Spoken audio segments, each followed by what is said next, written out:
Hey everyone, this is David, and I've been looking over your work in the online classroom. I just wanted to say a few words about everything. First word is great. This is probably one of the best COM 600 classes that I've ever had. You guys are a great group of students.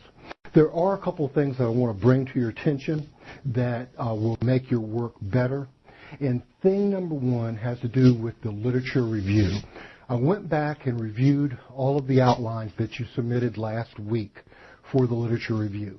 And with the exception of one or two people, they're all wrong. All of your outlines are wrong except for one to two people. What you've done is, everyone except one or two people, you have submitted an outline for your research paper. They're great outlines for a research paper. You have not submitted an outline for a literature review. A literature review is a completely separate thing than from a research paper.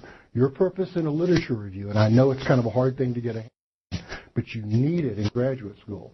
The purpose of a literature review is to update the reader, me or your colleagues, on the status of research in this field.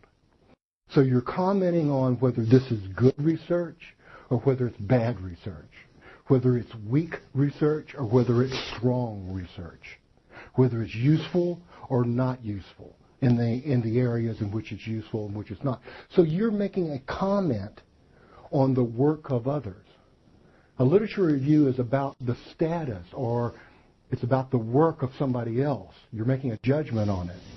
You're not using it yet in your research paper. That comes later. So let me give you a couple examples. Now, for the first example I want to show you is Tobina's. Now, Tobina's is an example of an absolutely fine, wonderful, fantastic outline for a literature review. Not a paper. It's an outline for a literature review. Look right here. It says the first grouping or the first category is the research on underdevelopment in Africa. And then here's a list of sources grouped together on the basis of the fact that they discuss underdevelopment in Africa. And Tobina is going to discuss the strengths and weaknesses of each of those sources, or that group of sources, when it comes to underdevelopment in Africa. And then down here is another topic, development in third world nations. And Tobina even says, this is a great group of sources. This group of sources really does a good job. As opposed to, take a look at this one. Now, this is a great outline for a research paper. I look forward to reading this paper on surveillance during this past period of time. What good techniques and not effective techniques. And here's the thesis for that excellent paper. But then the writer makes a point. These techniques right here were done in such a way in the 1960s, the writer tells me. And then the writer gives a source to prove that.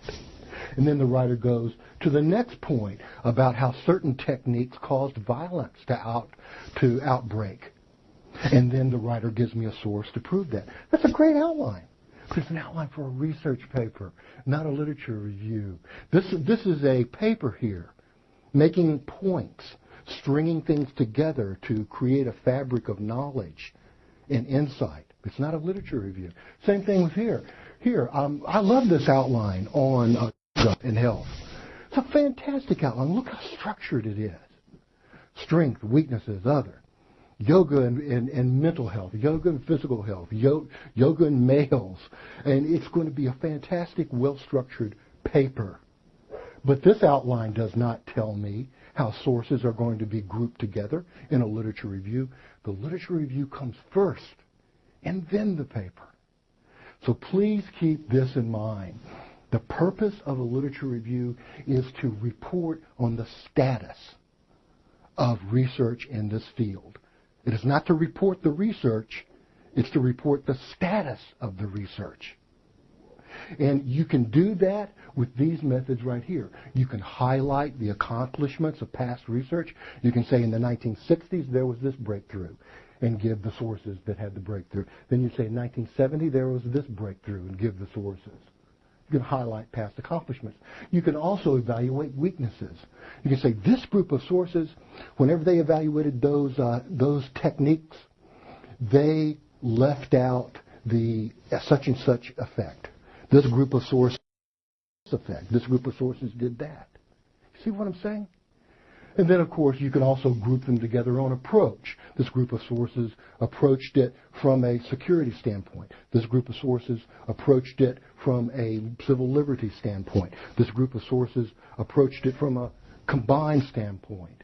And you can also talk about their conclusions. You can say this group of sources concluded that the techniques were effective. This group of sources concluded the techniques were not effective. This group of sources said they were neutral.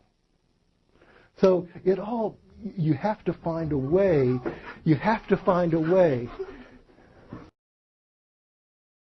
and then just find a way to group those sources together and discuss the sources.